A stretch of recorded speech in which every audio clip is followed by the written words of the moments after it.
ये वीडियो सिर्फ एजुकेशनल और इन्फॉर्मेशनल पर्पज से है। कोई भी बिजनेस शुरू करने से पहले खुद रिसर्च करें और किसी एक्सपर्ट से सलाह भी जरूर लें। हम किसी स्पेसिफिक इनकम की गारंटी नहीं देते। आज हम जिन 10 बिजनेसेस की बात करने वाले हैं, इनमें रिस्क कम होगा, लागत भी कम होगी और इन्हें आप अपने गांव में रहकर ही पूरी इज्जत के साथ कर सकते हैं।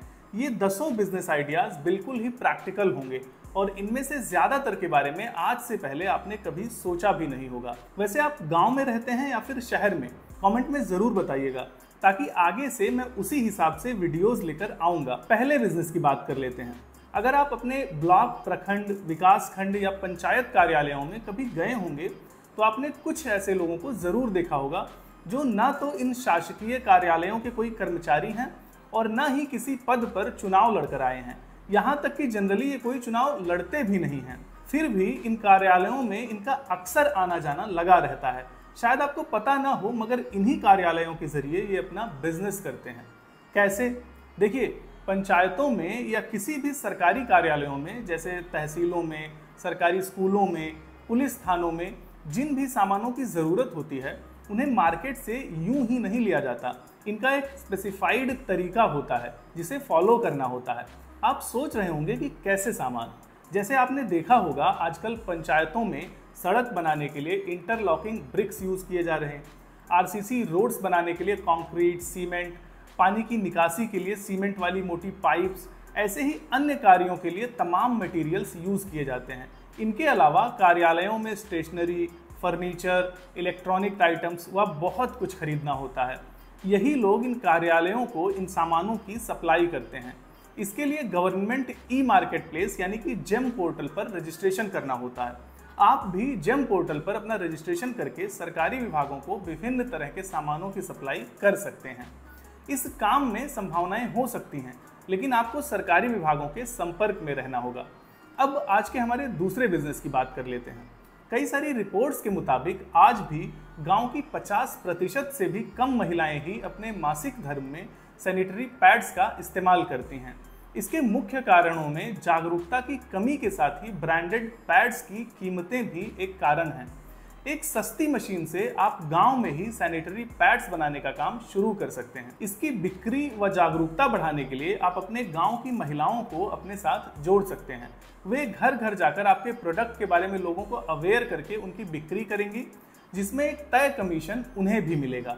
इससे आप गांव की महिलाओं को रोजगार देने के साथ साथ ही एक ज़रूरतमंद प्रोडक्ट को कम रेट में उपलब्ध भी करा पाएंगे। अच्छा, इन 10 बिजनेसेस में से जो भी आइडिया आपको सबसे ज़्यादा अच्छा लगे कमेंट में ज़रूर बताइएगा। मैं उस पर पूरी रिसर्च करके जल्दी ही डिटेल्ड वीडियो लाने की कोशिश करूँगा। अब तीसरे बिजनेस की बात कर लेते हैं। आजकल गांव में बहुत सारे ऐसे छोटे बिजनेसेस हैं जो अपने खुद के प्रोडक्ट्स बनाते हैं, जैसे देसी घी, अचार, मुरब्बा, अगरबत्ती, झाड़ू और बहुत कुछ। अच्छी क्वालिटी रखने और मेहनत से काम करने के बावजूद भी इन्हें वो एक्सपोजर नहीं मिल पाता जिसके वे हकदार हैं, क्योंकि ये अपनी आसपास की एरिया तक ही सीमित हैं। ऐसे में आप अपनी डिजिटल एजेंसी बनाकर इन्हें अमेजॉन, फ्लिपकार्ट और व्हाट्सएप मार्केटिंग जैसी सर्विसेज के जरिए पूरे देश में पहुंचा सकते हैं। आप अपनी सर्विसेज के बदले में इनसे तय कमीशन चार्ज कर सकते हैं या फिर प्रति ऑर्डर के बेसिस पर भी काम कर सकते हैं। आज का हमारा चौथा आइडिया है रजाई गद्दे की सिलाई यूनिट, जिसमें आप रजाई, गद्दा, तकिया, कंबल की सिलाई व मरम्मत के काम कर सकते हैं। वैसे तो ये 12 महीने चलने वाला बिजनेस है, लेकिन सर्दियों में व गर्मी में लगन के समय आपको भरपूर काम मिलने की गुंजाइश रहेगी। अब 5वें बिजनेस की बात कर लेते हैं। देखिए, आजकल सरकार सोलर एनर्जी को बहुत ज़्यादा प्रमोट कर रही है।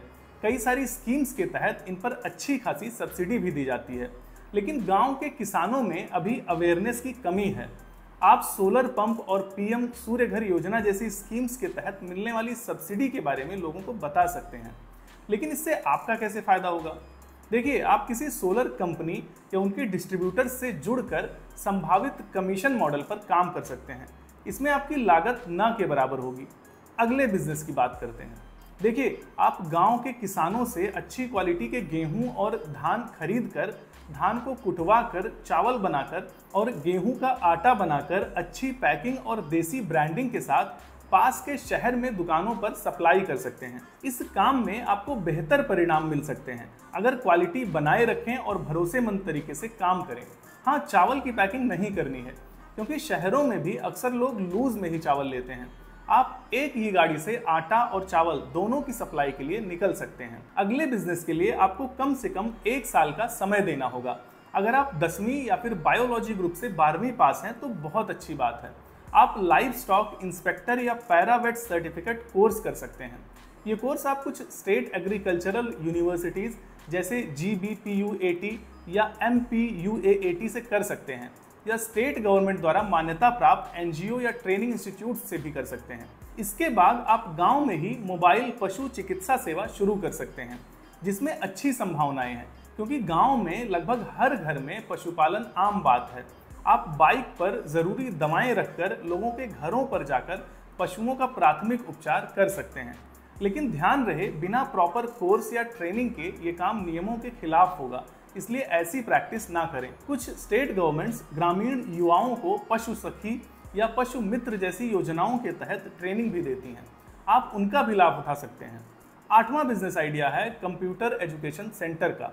गांव के पेरेंट्स अपने बच्चों को दूसरे सब्जेक्ट्स की कोचिंग करवाएं या ना करवाएं, मगर कंप्यूटर ज़रूर सिखाना चाहते हैं।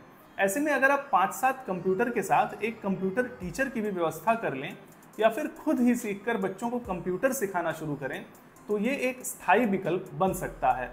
9वां बिजनेस है डिजिटल सेवा केंद्र। सरकारी योजनाएं जैसे PM किसान योजना, बिजली बिल भरना, आधार अपडेट करना, आधार से पैसे निकालना, ये सारी सेवाएं गाँव में एक ही जगह से देना एक अच्छा बिजनेस और सामाजिक सेवा है। हमारा लास्ट बिजनेस आइडिया है custom tent house plus photo booth सेवा। हम नॉर्मल टेंट हाउस की बात नहीं कर रहे हैं, ये तो गाँव में शादी और अन्य प्रोग्राम्स में चलता आ रहा है। अगर इसमें थोड़ा थीम डेकोरेशन और डिज़ाइन फोटो बूथ भी जोड़ दिया जाए तो लोकल टेंट बिजनेस को थोड़ा हट के बनाया जा सकता है, जिसमें आप प्रोग्राम को ध्यान में रखते हुए कस्टमर की डिमांड के हिसाब से थीम वगैरह कस्टमाइज करके दीजिए। ऐसा करके आप खुद को लोगों से अलग साबित कर सकते हैं। तो अगर आप भी अपना कोई छोटा सा काम शुरू करने की सोच रहे हैं तो अपने संसाधनों और ज़रूरतों को समझते हुए इनकी संभावनाएं देख सकते हैं। ये वीडियो केवल आइडिया देने के लिए है। कोई भी बिजनेस शुरू करने से पहले स्थानीय नियमों का पालन करें और विशेषज्ञों से सलाह ज़रूर लें। हम इन बिजनेसेस की सफलता और इससे होने वाली कमाई का कोई दावा नहीं करते। मिलते हैं अगले वीडियो में। धन्यवाद।